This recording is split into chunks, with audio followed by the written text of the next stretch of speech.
It was crazy, dude. He was one of the clients. Really small penis, very odd. I got paid though. Transaction deal's a deal. No emotions here. No emotions. Yeah. He came in my mouth and he high-fived me, and it was it.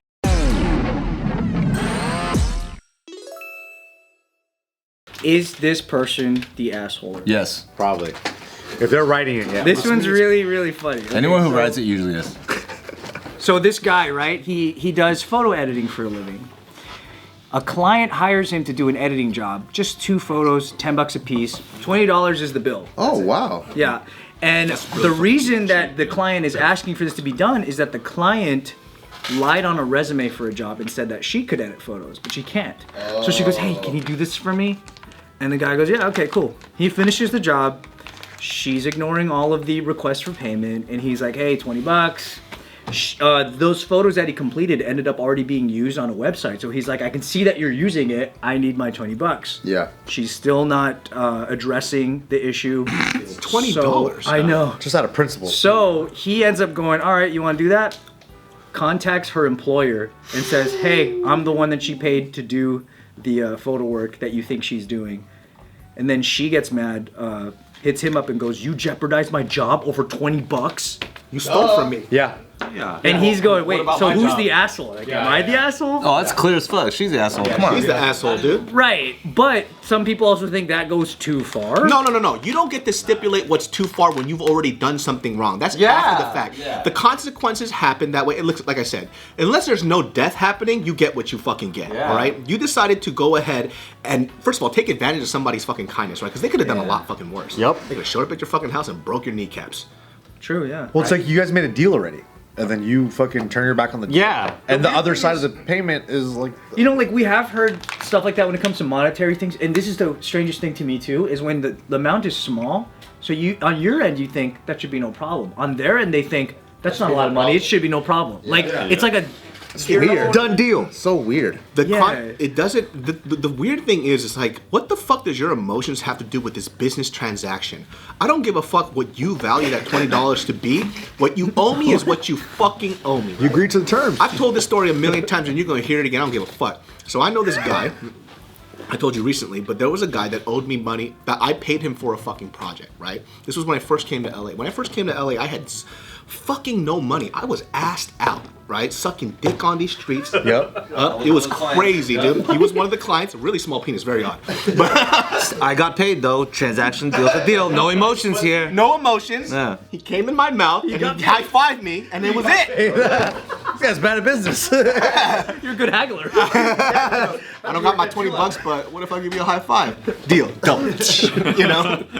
But guy paid him for this like music project thing, and he ghosted me for like 2-3 weeks. And this is a friend of mine, right? He's a friend, so there's already 2 fucking fallacies here. But what business is business. This guy plays guitar or something, huh? He does play guitar. But Sounds like a guitar player.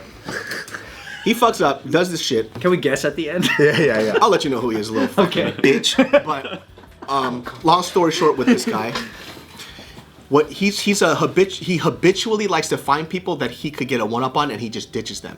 Now this is like my first life lesson in finding out that likable people aren't good people, right? And you know, you get fooled a lot by these people because they're so good at like sweet talking you. They say the right things. When you talk about a topic, they know everything about that topic. They kind of do this really well. Now you get a little older, you get smarter with this shit. I wasn't very smart. I was 24 at the time. So he decides to just ghost me, right? But then we had all mutual friends, and I told them about this stupid shit that he was doing. They're like, hey, he's actually at his house right now. He's back from whatever said city. So I just texted him, and I was like, listen, I know you're at your house. Now I'm gonna give you a few hours or whatever set amount of time to show up at my place with the project, or I'm gonna fuck you up. That's all that it is, right?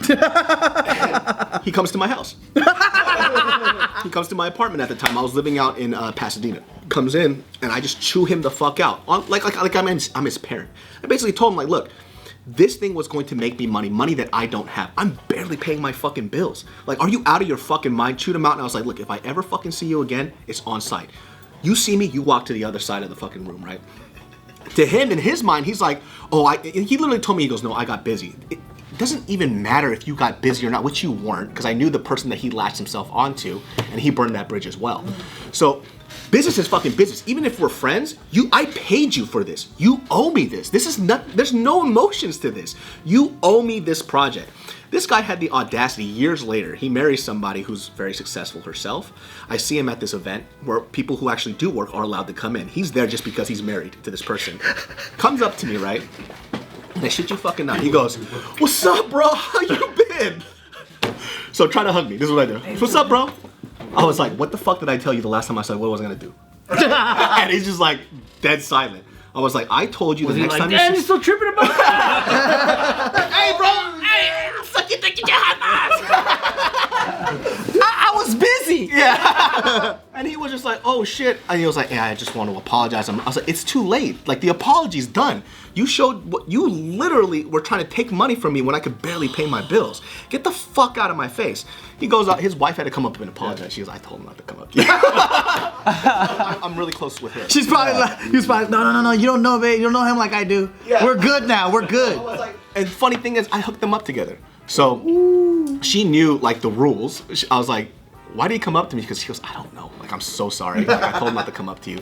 I was like, "Good. Don't let that happen again. I'll fucking sock him up in this place." And I was so pissed. Like, even now when I talk about it, I get so mad because I would never ever do that to a friend, right? Yeah. Or even in a business. Yeah, if you call him a friend, yeah. Yeah, you know what I mean? Like that shit sticks with me for fucking life. Like, I can't believe Passion would do something like that. Jeremy Passion. It's funny thing, like Jeremy Passion, I love him because I used to. Lemonade's such a good song. It is. I grew up listening to this fool so much.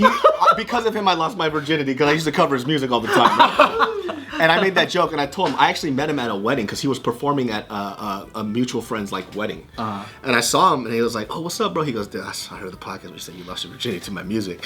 And let me tell you something. I didn't realize this, but because he was such a huge part of my high school life, to me, like meeting him, we're not equal. He's here, I'm here. Yeah. You know what I mean? Yeah. And I think because we're similar in age, and when he goes, "Oh, I've seen your stuff, like your stuff is great," I'm like, "I don't think you understand.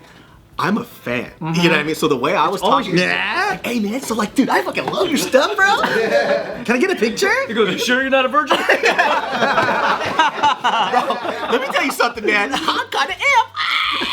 And I can tell like I'm making him really uncomfortable, right? Because I can't stop fanboying meeting this guy. Yeah, he's the Godfather in a way. Yeah, he is. He really is. Trailblazer for sure. He really started like putting out this image of like Asian people can sing outside of what we saw from like William Hung, right? I like there's only Who's top William G? and Passion.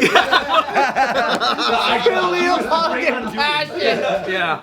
And you know, he started incorporating a lot of these like jazz chords into like guitar, which you didn't see a lot from like Asian Really people. good musicianship. Really, right? And you could tell like his biggest influence was like Music Soul Child from his like chord Yeah, progressions and stuff, and he was able to do it in his own style. He was like the first really well done application of true musical skill. Yeah. From Asians. Like all the shit that Asians could do, but they didn't do it that way. It's like, Yeah. that's Math in was everybody. good, Yeah. like geometry, and then he put it into It like awakened everybody else and went, "Hey, I can do that, but why don't I do that?" It was like such a strange thing. And what I was telling him too, like just out of respect, because I wanted to let him know like how much I appreciated him, was that, you know, no matter what you do from here on out, you've reached a certain level of respect that people literally fight their whole lives for. You have legacy.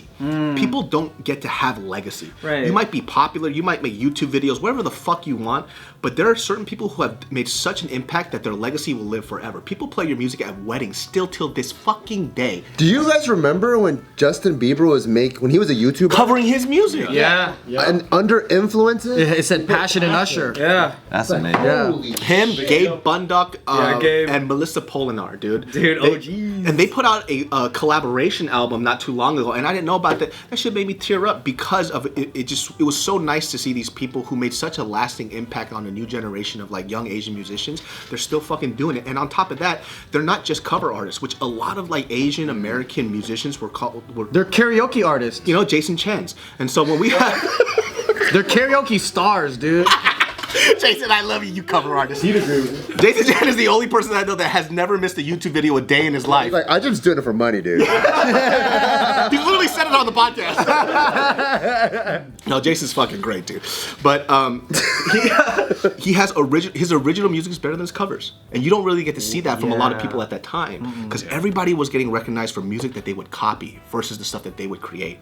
Melissa Polinar's music, dude, her as a writer, I look up to her so fucking much, man. She was on my podcast, she played, I was like tearing up. Wow. And I was like, let's make love. Passion's not the dude that you were gonna beat up. No. Nobody would do that to Passion. Passion No, wouldn't he's do sweet. Okay, but this story just jumped so fast. It just went to That Passion. I'm like, where are we at? All right, cool. It's another Filipino guy, okay? It's a Filipino guy, man. With the guitar. Oh, he's amazing. that. You dude. could probably guess. J.R. Kino. Incorrect.